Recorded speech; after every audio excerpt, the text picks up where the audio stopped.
సముద్రంలోకి వృధాగా పోతున్న నీటిని రాయలసీమ ప్రాంతానికి తరలించి ఆ ప్రాంతాన్ని సస్యశ్యామలం చేయడమే పోలవరం నల్లమల సాగర్ లింకు ప్రాజెక్టు లక్ష్యమని మంత్రి నిమ్మల రామానాయుడు పునరుద్ఘాటించారు. పోలవరం నల్లమల సాగర్ లింకు ప్రాజెక్టుపై సోమవారం సుప్రీంకోర్టులో విచారణ నేపథ్యంలో మంత్రి నిమ్మల వీడియో కాన్ఫరెన్స్ నిర్వహించారు. ఈ సమీక్షకు irrigation special secretary Sai Prasad, adviser Venkateswararao, ENC Narasimhamurthy, న్యాయవాదులు, ఇంటర్ స్టేట్ ఇరిగేషన్ ఉన్నతాధికారులు హాజరయ్యారు. రాష్ట్ర ప్రభుత్వం తరపున బలమైన వాదనలు వినిపించాలని లీగల్ టీంకు మంత్రి సూచించారు.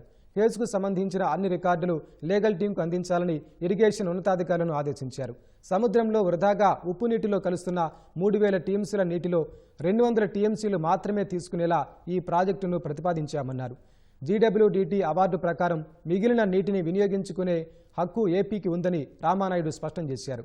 గోదావరి బేసిన్లో ఏపీ దిగువ ప్రవాహ రాష్ట్రం కావడంతో ఇతర రాష్ట్రాల హక్కులకు భంగం కలగకుండా మిగిలిన వరద నీటిని వాడుకోవచ్చన్నారు.